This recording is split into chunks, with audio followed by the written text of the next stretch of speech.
Metallica go all in, Behemoth's Back to the Future, and Iron Maiden's season has become absolutely unbearable for their fans. Metal is live and well, so let's see what keeps it going today. Here you go. Behemoth Back to the Future. Behemoth bridges the past and the future. Polish death black metal legends announced their new release called I Scriptor, due to be released on September 4th via Massacre Records. And as Behemoth mastermind Nergal explained, this new work will bridge the band's past with what's new and fresh. Which, if you think about it, it's basically a job of pretty much any new studio album. But this time the description actually works, as I Sculpture features previously unreleased tracks that were revisited and reshaped with modern age production while preserving their ancient spirit. In addition to that, I Sculptor will feature a bunch of tributes to the bands that influenced Behemoth. And we still, to this very day, have no idea which bands Nergal was talking about, as a full track list and the artwork for I Sculptor will be revealed only on June 1st, the same day that the pre-orders for this record will start. But I actually think that the idea for this record is pretty freaking awesome. And here, guys, you might have noticed that the entourage of the video is slightly different from our regular ones. I mean, I'm literally, seriously, recording it from a hallway of an apartment building I'm staying in Krakow on my way to the shows. Because yes, I'm trying to record these videos from literally anywhere I can for all of you. So if you don't absolutely hate me recording these videos from literally anywhere I can for you, I just have to point out that only around 30% of the people who watch my videos are actually subscribed to this channel. So if you're not one of those, and I mean, especially if this is not the first video you're watching here, I would really, and I mean like really appreciate it if you would consider subscribing right now. Let's continue building this amazing heavy metal community together. Bruce Dickinson hits even harder. Bruce Dickinson keeps reimagining his classic hits. After the legendary Iron Maiden frontman released the new version of his ballad Tears of the Dragon, alongside his recent 1994 album Balls to Picasso re-release branded as More Balls to Picasso, Bruce also decided to reimagine the visual aspect of that track. And honestly, it freaking rocks. As Bruce himself explained, he always wanted to make an orchestral version of Tears of the Dragon. And so while working on the album's re-release, Antonia Tioli made his score, and Leo Liberti, who earlier already worked with Bruce, shot a video for it in an old brewery in São Paulo, Brazil, featuring Bruce himself, his band, and All My Orchestra. And from the look of it, I feel like the whole goal of it was to definitely not make it look like a classic metal video. According to Bruce, while working on the concept, Leo suggested bringing a ballet dancer to interpret the song in a dance, and so they decided to invite Renata Bardazzi, a renowned Brazilian ballet star, to add an incredible, poetic and extra emotional dimension to the film. And you know what? The craziest thing is that it somehow worked, and it looks like I'm actually by far not the only one who thinks so, as the Tears of the Dragon video has already gotten huge recognition and basically gazillion awards from all of the major film festivals. And which, in my opinion, is exactly what is needed in the world of metal today. As, come on, the only way to keep our genre alive is to constantly keep reimagining it and pushing the boundaries of what is metal today. And this video definitely succeeds in it. And here, as always, guys, a huge thank you and a shout out to all my patrons and all of the YouTube channel members. Guys, it is thanks to you, thanks to everyone who purchases Metal Pilgrim merch that I am able to release these videos for you. So thank you guys from the bottom of my heart.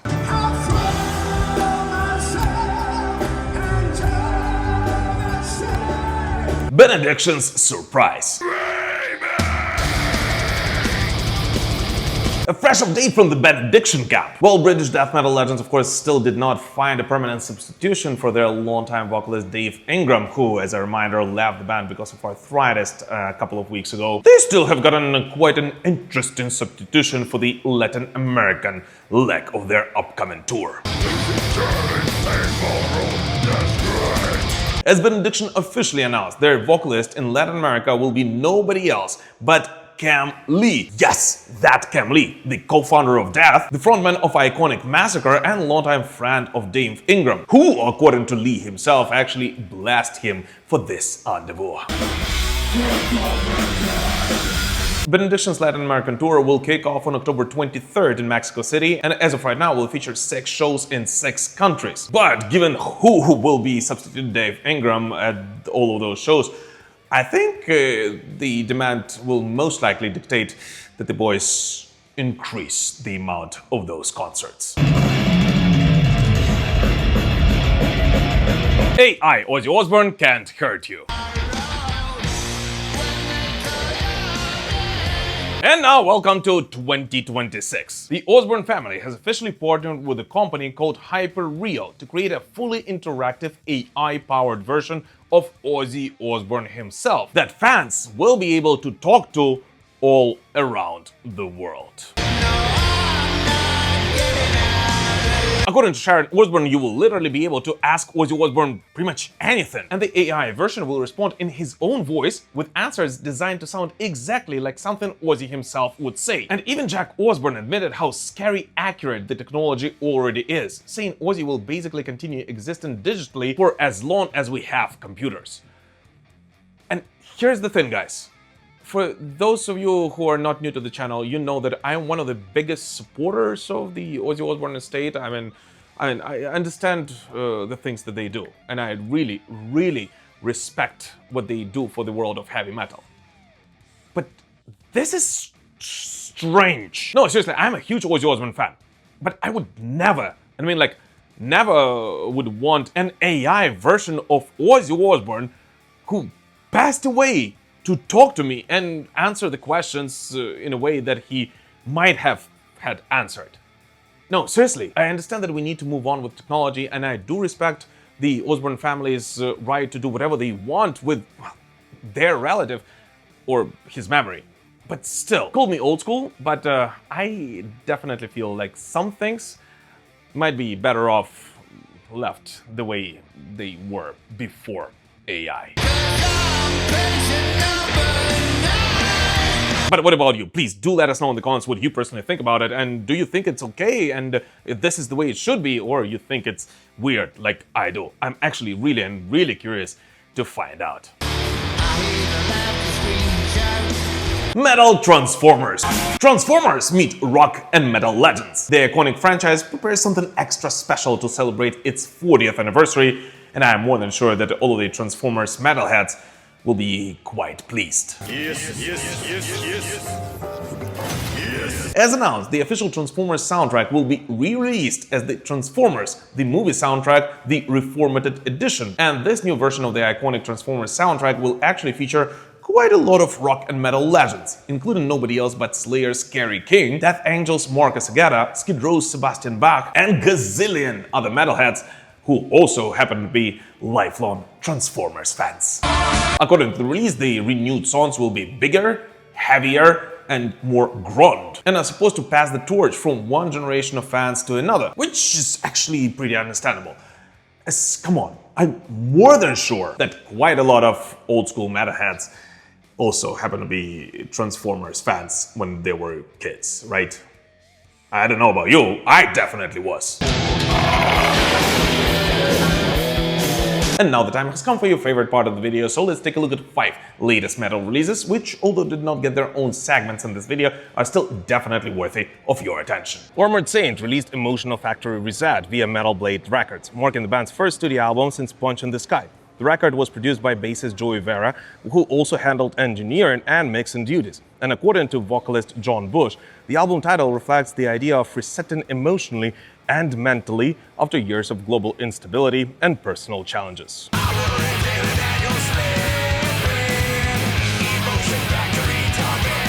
Dimmu Borgir released Grand Serpent Rising via Nuclear Blast, their first studio album since Aeonian. The album was recorded with producer Fredrik Nordstrom in Gothenburg and contains 13 tracks. The release also marks the band's return after one of the longest studio gaps in their career.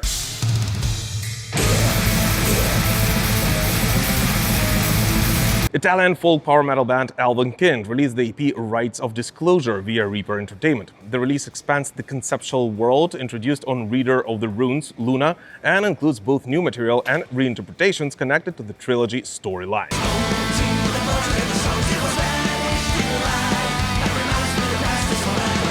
Progressive metal band Haken released the single In a Fever Dream, their first new material since Fauna. The track was produced by longtime collaborator Jens Bogren, and according to the band, the song explores altered perceptions and psychological instability, continuing the conceptual direction Haken have developed in recent years.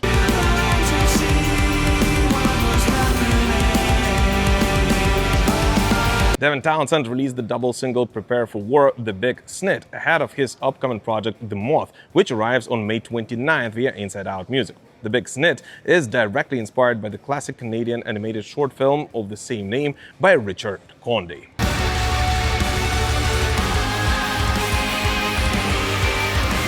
The Poison drama.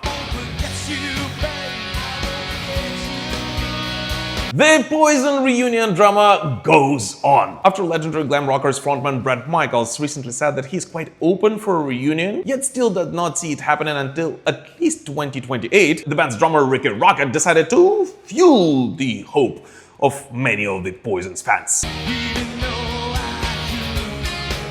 As Ricky said in a new interview with Rock 95.5, discussions about Poison's future are taking place behind the scenes. And although the plans to celebrate the 40th anniversary of band's debut album Look What the Cat Dragged In this year failed, according to Ricky, Poison has actually been made an official offer to reunite, and not in 2028, but in 2027. And the band's members and their management are seriously considering it.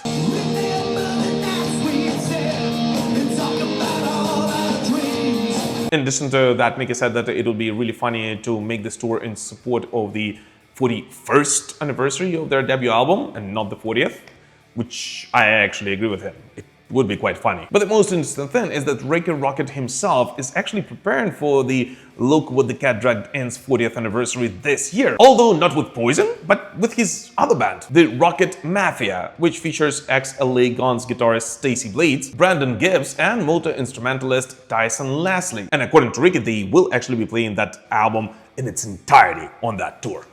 So basically doing exactly what Poison themselves were planning to do this year. Blaze Bayley on fire. I really think I'm gonna lose my mind. Blaze Bayley is on a roll. And not only ex-Iron Maiden frontman is touring extensively, celebrating both his solo effort and his tenure at Iron Maiden, but in addition to all that, this week we've seen the release of nothing else but a new single from the legendary Wolfsbane, his very first band that basically started it all for him. Really getting on so hard.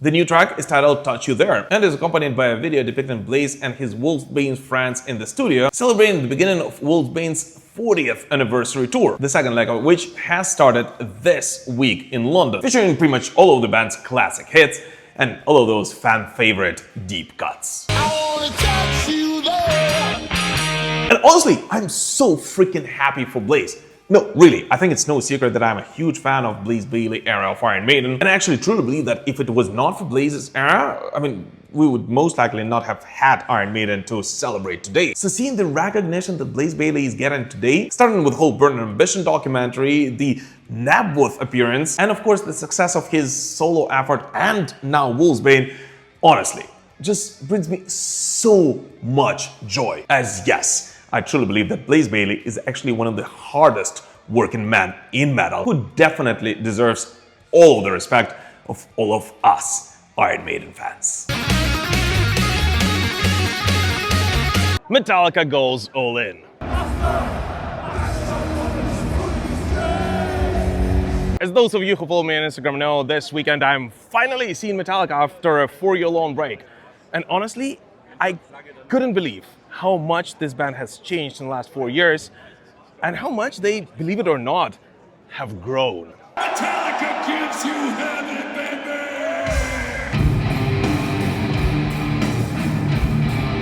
So, first of all, my last Metallica concert before last night was actually the 40th anniversary show back in 2021. And since then, I wasn't able to see Metallica for 4 years, for obvious reasons, being a Ukrainian in Ukraine, of course. But the thing is that before 2021, I was seeing Metallica pretty much at least once a year. Normal for several years. So I've seen them grow and develop, for the past 10, 15 years or something like this. But what they have achieved now and where they are at today is simply mind-blowing. Starting with the pop-up store, which has taken the merch sales to an absolutely new level, and ending with the whole city takeover, which they are doing during their no-repeat weekends. And if we're talking about the merch sales specifically, honestly, their pop-up store is like nothing I've ever seen before, at least for a rock and metal band. And I really hope that other bands would take note of that. Because when you come in there, and first of all, in order to get in there, you have to wait for at least 30 minutes, but most people actually waited in line for at least an hour and a half. I was just very lucky. But you get to get anything you want Metallica related. From some old school merch back from the 1990s and early 2000s, and in with the newest designs. And of course, city-specific designs, which is something that I really hope more bands would do, in the years to come.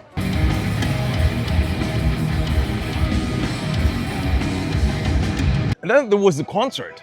And honestly, this is what has blown me away. And once again, I've seen Metallica gazillion times before 2021. So I really know what I'm talking about here. But in my opinion, this band sounds much better today than they did 10, 15 years ago. And I mean, much better.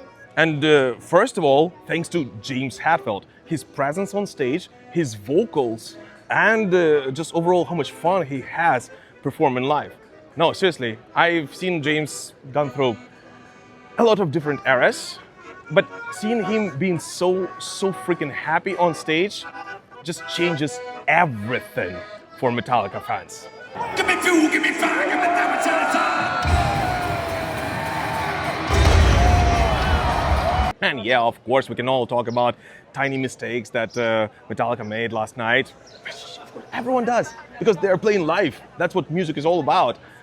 But it doesn't even matter, because when you see 80 freaking thousand people jumping to the biggest hits and to deep cuts alike, you understand that this band has achieved so freaking much and changed so many lives that is just mind-blowing. And I gotta say, if you guys are one of those people who are now saying that Metallica has ended in 1988 or 1991 or whatever it is, whenever they ended for you, you're missing out.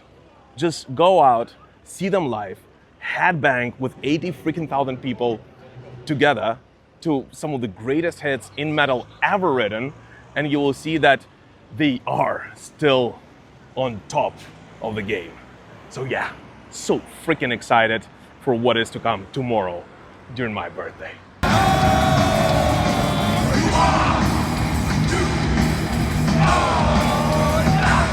The end of Vomitory.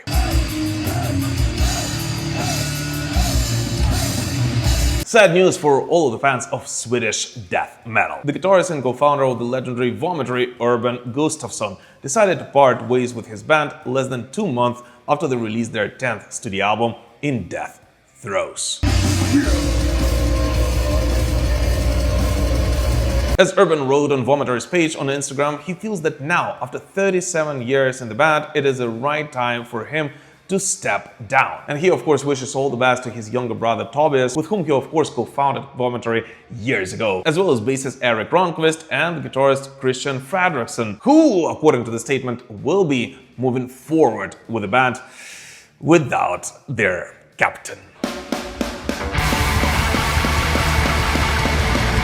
According to the press release, from now on, Urban Gustafsson's shoes will be filled by Kalle Sundin, who many metalheads may know from his tenure at Gehenna. And at least as of right now, all of the scheduled Vomitory shows are still happening. Yet, nevertheless, even the band themselves admits that this will basically be the end of Vomitory as we know it. And without Urban, this band will definitely need to find a way to reimagine itself.